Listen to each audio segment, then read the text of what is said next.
the question?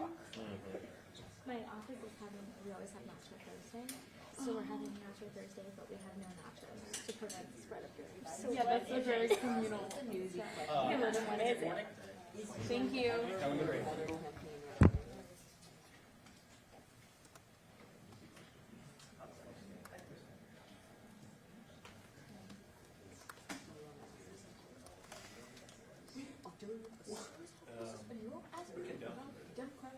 You're just like that.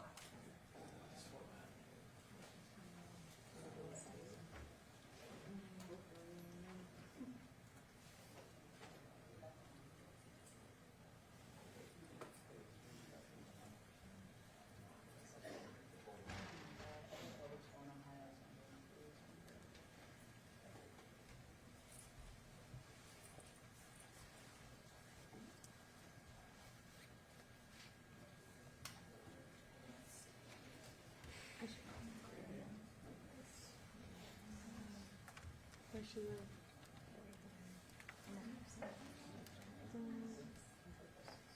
Scary.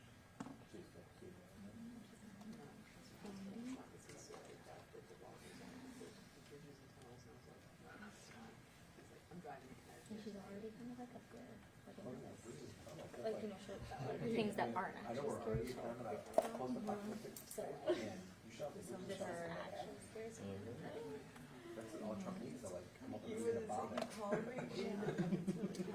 dad who's a dog, and he was like,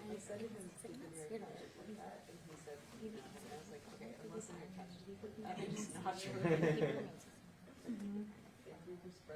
That's like the thing that I Am Legend movie with, there was It's in, like, the zombies over you there. know. But the scary thing is, Will they might, Smith you might one. have There was a that. recent one, That's 21 the Seconds. day you have enough Oh time. yeah, that was He's like the the whole doctor, concept. right? Yeah. So he called whatever to see like what would I do if I had a patient with some cancer, and they like did them clear cancer. And all like public transit. Oh, wow.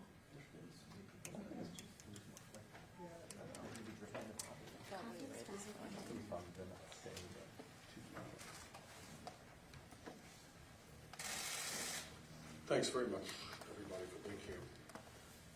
In the last few days, we have seen the crisis of the coronavirus continue to grow exponentially here in the United States and around the world.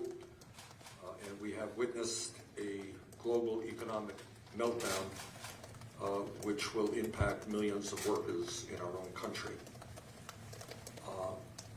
In terms of potential deaths, and in terms of the economic impact on our economy, the crisis we face from the coronavirus is on a scale of a major war, and we must act accordingly. Nobody knows what the number of fatalities may end up being, or the number of people who may get ill, and we all hope that that number will be as low as possible. But we also have to face the truth, and that is that the number of casualties may actually be even higher than what the armed forces experienced in World War II. In other words, we have a major, major crisis, and we must act accordingly.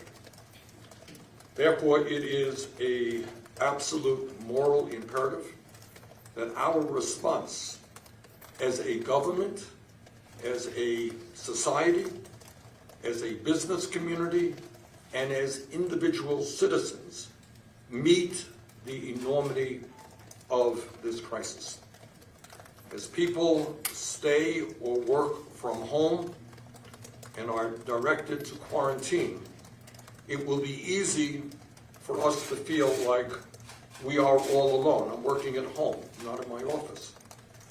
Or that we must only worry about ourselves and think that everybody else should fend for themselves. But in my view, that would be a tragic and dangerous mistake. If there ever was a time in the modern history of our country when we are all in this together, this is that moment. Now is the time for solidarity.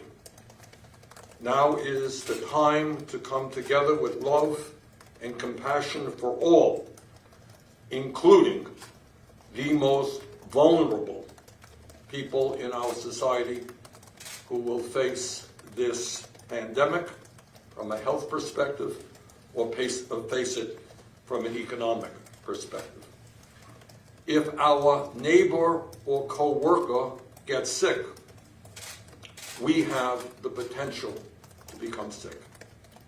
If our neighbor loses his or her job, then our local community suffers and we may lose our jobs. We are in this together. If doctors and nurses and medical personnel do not have the equipment and the training and the capacity they need right now, people we know may unnecessarily face additional illness and even death. We are all in this together. Unfortunately, in this time of international crisis, it is clear to me, at least, that we have an administration that is largely incompetent and whose incompetence and recklessness have threatened the lives of many, many people in our country. So today I would like to give a brief overview of what, in my view, we must do to respond to this crisis. First and foremost, we are dealing with a national emergency, and the President of the United States must understand that and declare that emergency. Next, because President Trump is unwilling and unable to lead selflessly, we must immediately convene an emergency bipartisan authority of experts to support and direct a response that is comprehensive, compassionate, and based first and foremost on science and fact. In other words, Congress, in a bipartisan manner, must take responsibility for addressing this unparalleled crisis. Further, we must aggressively make certain that the public sector and the private sector are strongly cooperating with each other, and we need national and state hotlines staffed with well-trained people who have the best information available. One of the aspects of the current crisis is there are people who are asking themselves, what are the symptoms of coronavirus? Do I have a cold? Do I have the flu? Do I have the coronavirus? Who's going to help me? Where do I go to seek medical treatment? How do I get a test? When is that test going to be processed? People have a lot of questions. And at the statewide and federal level, we need experts to provide the necessary information to our people. The American people deserve transparency, something that the current administration has fought day after day to stifle. In other words, we need to know what is happening right now in our country, in our states, and in fact, all over the world. If there was ever a time for transparency and honesty and being straightforward, this is that moment. And we need that information coming from credible, respected, scientific voices, of which we have many in our own country and all over this world, not from politicians. And during a crisis, we must make sure that we care for the communities most vulnerable to the health and economic pain that is coming.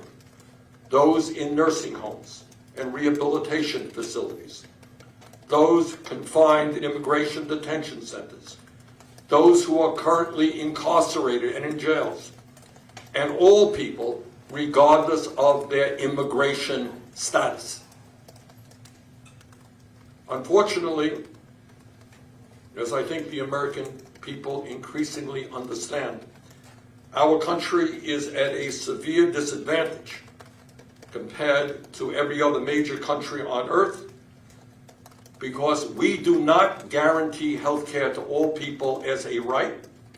And as we speak, some 87 million Americans are either uninsured or underinsured. And when you are uninsured or underinsured, you hesitate about getting the medical care you need because you cannot afford to get that medical care. The result is that millions of our people cannot afford to go to a doctor, let alone pay for a coronavirus test.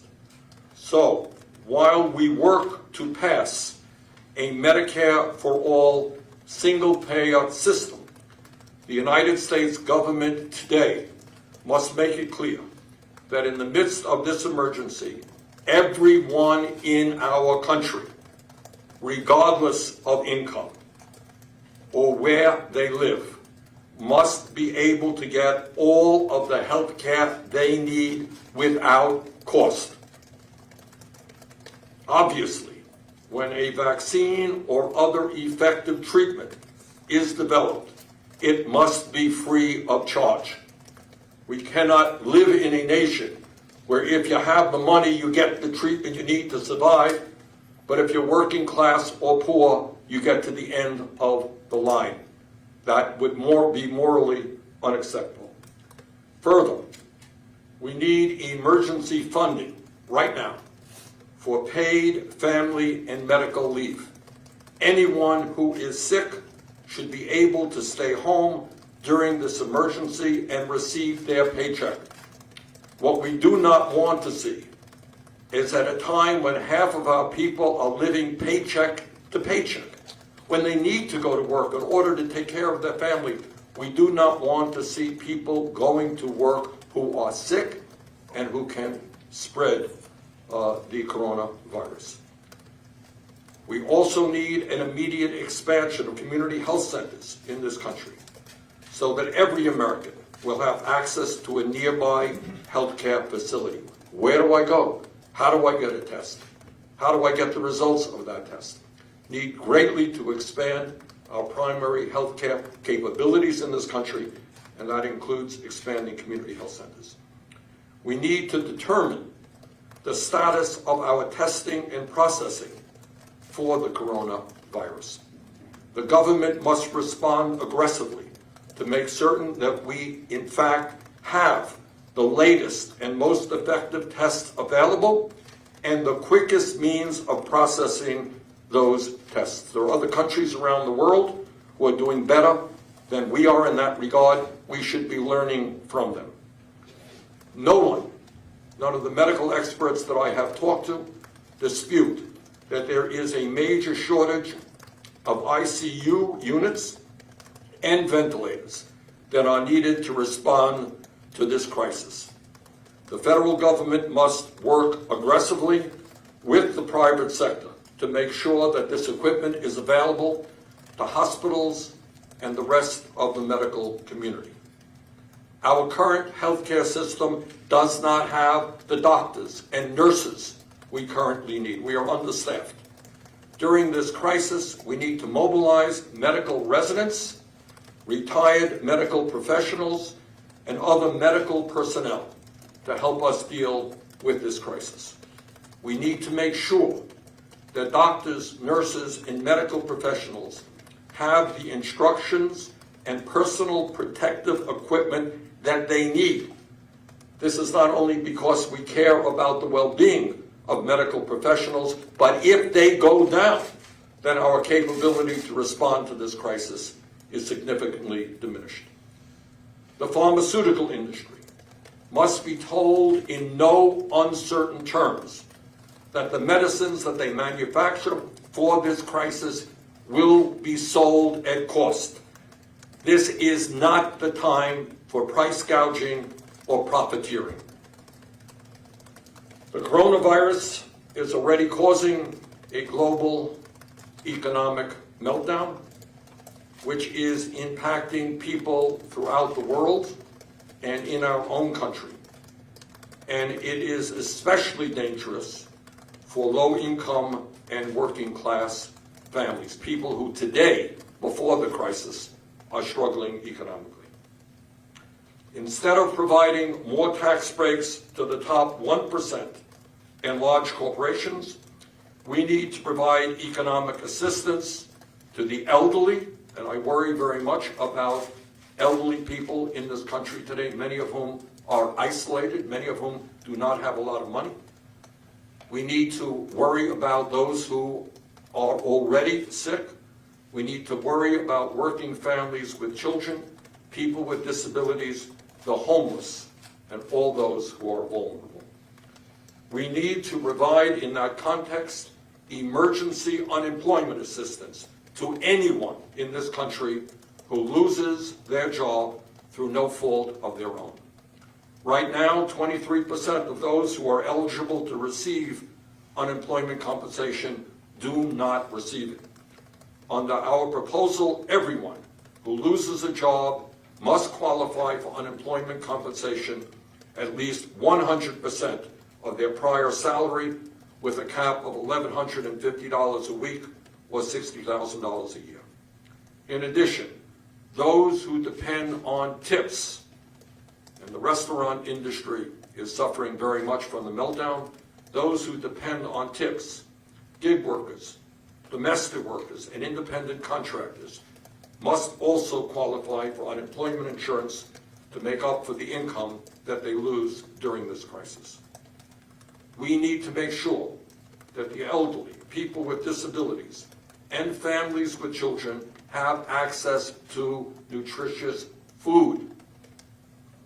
That means expanding the Meals on Wheels program. It means expanding the school lunch program and SNAP so that no one goes hungry during this crisis, and everyone who cannot leave their home can receive nutritious meals delivered directly to where they live. We need also, in this economic crisis, to place an immediate moratorium on evictions, on foreclosures, and on utility shutoffs, so that no one loses their home during this crisis, and that everyone has access to clean water, electricity, heat, and air conditioning. We need to construct emergency homeless shelters to make sure that the homeless, survivors of domestic violence, and college students quarantined off campus are able to receive the shelter, the health care, and the nutrition they need. We need to provide emergency lending to small and medium-sized businesses to cover payroll, new construction of manufacturing facilities, and production of emergency supplies such as masks and ventilators, a very serious problem right now in the midst of this crisis. Here is the bottom line, and that bottom line is that in the midst of this unprecedented moment, we need to listen to the scientists, to the researchers, to the medical folks, not to politicians. We need an emergency response to the current emergency, and we need it immediately. We need more doctors and nurses in underserved areas. We need to make sure that workers who lose their jobs in this crisis receive the unemployment assistance they need. And in this moment, we need to make sure that in the future, after this crisis is behind us, we build a healthcare system that makes sure that every person in this country is guaranteed the health care that they need. Thank you all. Senator Sanders, would you consider going back to Washington in the Senate?